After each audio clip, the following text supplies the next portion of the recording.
Je vais aller du côté de l'opposition officielle. Je vais reconnaître Monsieur le député de Saint-Jean. Merci beaucoup, Monsieur le Président.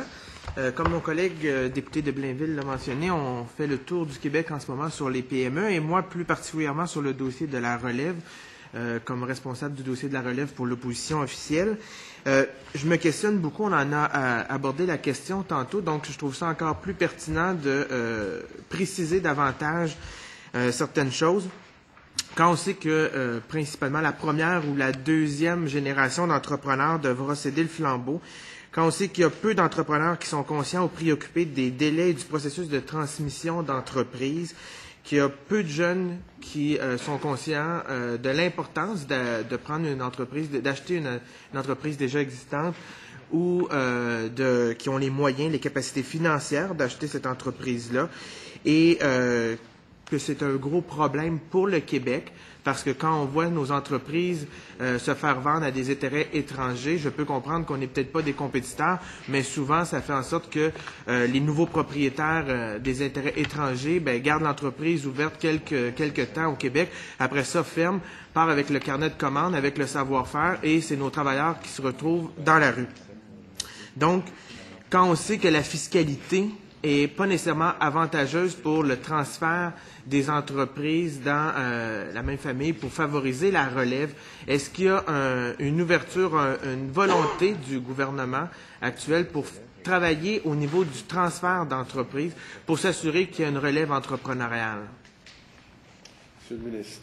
Bien, merci au député de Saint-Jean-sur-Richelieu, que je salue par ailleurs, de poser sa question. Très pertinent, parce que quand j'ai rencontré mon conseil des partenaires économiques, c'est évidemment un sujet qu'on a bâti, qu'on a discuté, évidemment, et que dans la stratégie sur l'entrepreneurship, mon document que je vais déposer au mois de juin pour fin de consultation, c'est certain qu'on va parler de la relève. Vous savez, c'est un enjeu important. D'ailleurs, ça me permettrait de mentionner, et je pense que le député de Saint-Jean-sur-Richelieu a noté que dans le budget, mon collègue ministre des Finances a quand même consacré 75 millions pour la relève agricole. Moi, qui est un fils de cultivateur, de voir que dans le budget, on a consacré 75 millions pour la relève agricole, j'étais très, très heureux parce que c'est un enjeu important sur nos fermes, la relève. Donc, j'ai dit au Conseil des partenaires qu'il y aurait des mesures qui seraient adressées pour la relève au niveau de l'entrepreneuriat, parce que c'est important, toute la relève au niveau des entreprises. En fait, on travaille vraiment là-dessus, de concert avec M. Girard, d'ailleurs, au niveau de la Fondation de l'entrepreneurship. M. Girard, que j'ai maintenant inclus dans mon conseil des partenaires économiques, puisqu'il a venu jusqu'à tout récemment, il ne faisait pas partie du conseil des partenaires économiques, mais je trouvais ça un peu surprenant que M. Girard, au niveau de la Fondation de l'entrepreneurship, soit pas au niveau du conseil des partenaires économiques. Donc, M. Girard est maintenant membre du conseil des partenaires économiques que j'ai rencontré. Il y a également, au niveau des CLD, en fait, c'est Mme Loubier, que j'avais rencontré également, puis il faut qu'on travaille au niveau des CLD, parce que c'est là que ça se passe vraiment au niveau des CLD, la Fondation d'entrepreneurship qu'on puisse utiliser au niveau de la relève. Il y a au niveau des coopératives également, parce que ce que je remarque, c'est que les entreprises qui ont une formule coopérative passent bien mieux à travers les cycles économiques. Je n'ai pas tout à fait les statistiques en tête, là, mais je sais que ceux qui avaient, Madame la sous-ministre, en fait, me donne à l'instant, c'est que les taux de survie, lorsque c'est des coopératives, les taux de survie sont de l'ordre de 74 par rapport à 48 quand tu crées des entreprises puis utilises la formule coopérative.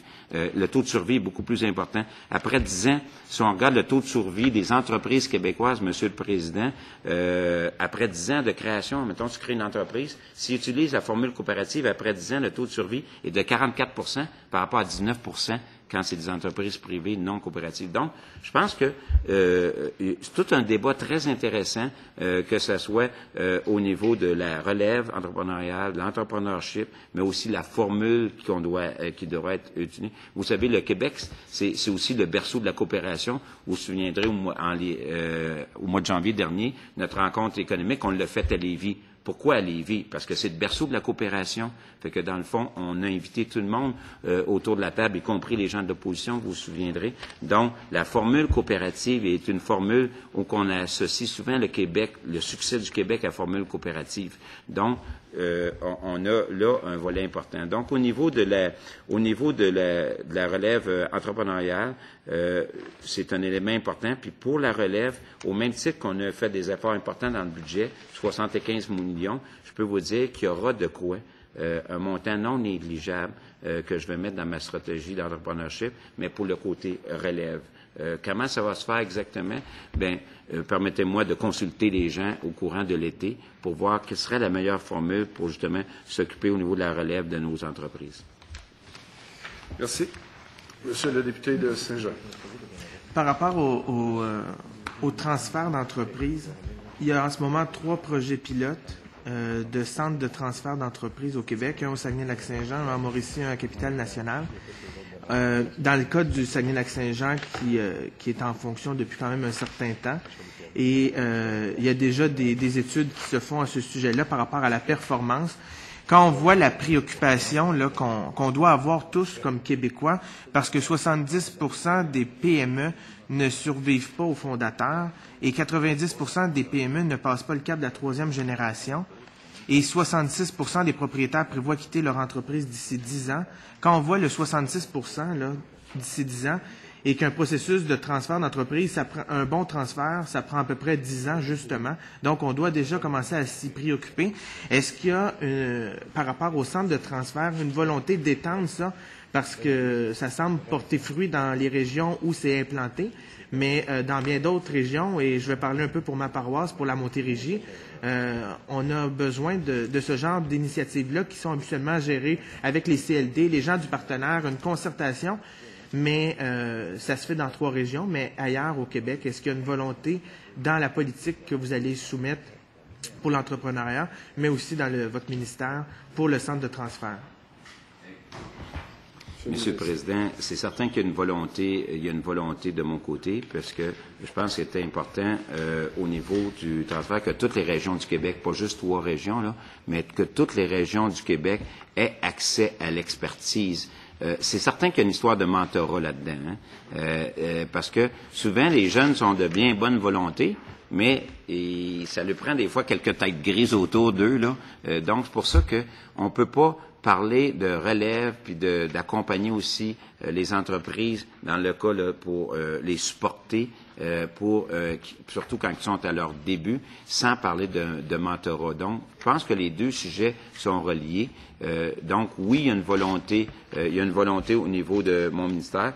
En fait, vous savez qu'on donne pas loin d'1 million de dollars au niveau de la fondation pour justement le volet mentorat. C'est ça qui est important. Actuellement, moi, quand je regarde les statistiques, je remarque que, oui, il y a le taux de survie. On a souvent des échecs, surtout dans les premières années, là. C'est de passer les 2-3 premières années qui sont importantes au niveau et souvent, c'est le mentorat. Ça, c'est mon expérience, du moins, là. C'est que ça a manqué souvent de mentorat.